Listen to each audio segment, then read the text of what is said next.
don't you need to uphold the Constitution of the United States as president? I don't know.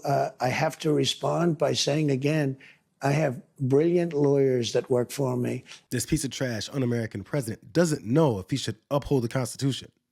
But the same piece of president also swore this. I, Donald John Trump, do solemnly swear that I will faithfully execute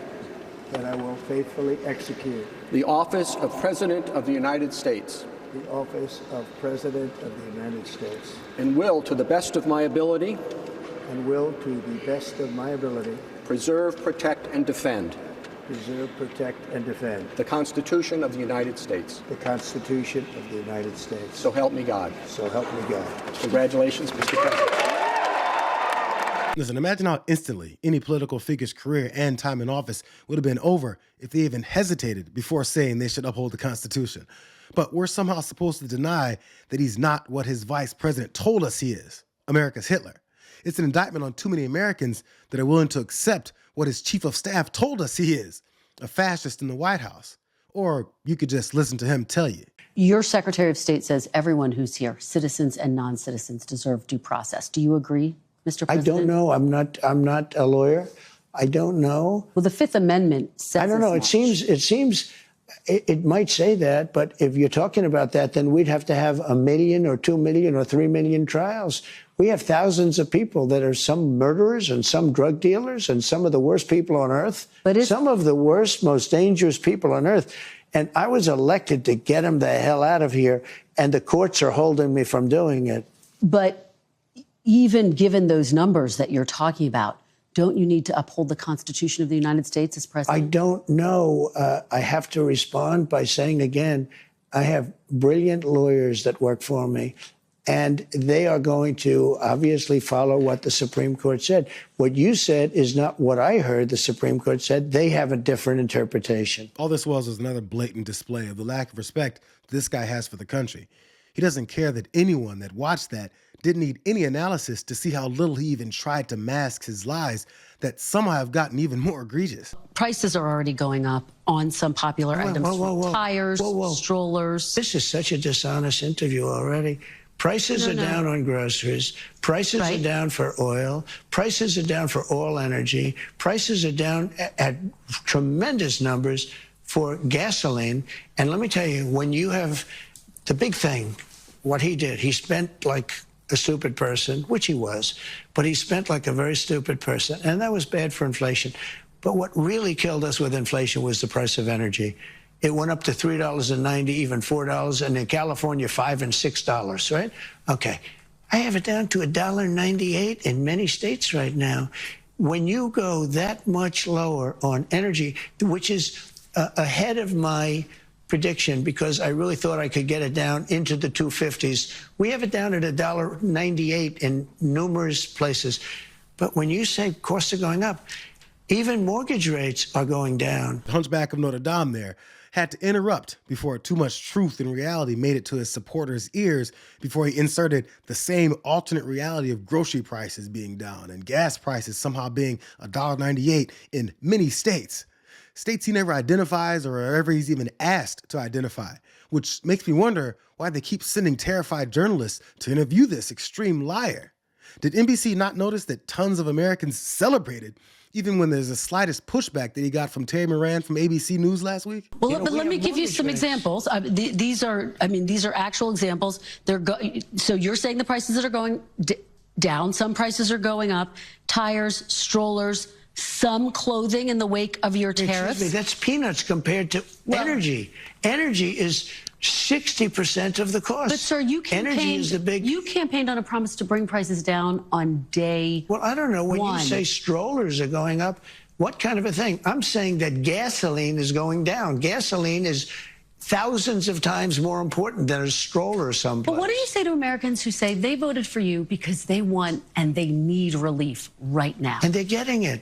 Right now? What about those even mortgage rates? different items I just Mortgage mentioned? rates are going down despite the fact that we have a stubborn Fed. But you said even dolls could cost a couple bucks more. Maybe they might, but you don't need to have, as I said, $35. You can have 2, 3, 4 and save a lot of money. We don't need to feed the beast. So are prices going down or are they going up? Are they going up only on the items that this guy presents as insignificant? Since when do proud patriotic Americans accept a president dictating to them what's important for them to have? This sounds like a guy that wants to ration goods to the people at rates and prices that he determines are necessary, which is a lot more like what the communist Soviet Union used to do. Isn't it weird? Your politicians keep telling you that those radical lefties would usher in communism and socialism that would then lead to telling you how to live your life. But Donald Trump is the one that's actually doing it. I'm going to quote what you said. Maybe the children will have $2 instead of $30. Yeah. And maybe the $2 will cost a couple of bucks more than they would normally. Are you saying that your tariffs will cause some prices to go up? No, I think the tariffs are going to be great for us because it's going to make us rich. But you said some dolls are going to cost more. Isn't that an acknowledgement that some prices will go up? I don't think a beautiful baby girl that's 11 years old needs to have 30 dolls. I think they can have 3 dolls or 4 dolls because what we were doing with China was just unbelievable. We had a trade deficit of hundreds of billions of dollars with China. When you say they could have $3 instead of $30, are you saying Americans could see empty store shelves? No, I'm not saying that. I'm just saying they don't need to have $30. They can have 3. They don't need to have 250 pencils. They can have 5. Does anyone recognize how quickly this guy has decided to literally tell the country what he thinks everyone should have? Does he care that the entire country doesn't think he and his billionaire friends don't need to be worth hundreds of billions of dollars? They don't want you to question their process of hoarding all of your money, but they're very open to telling you how many dolls and pencils your kids are supposed to have.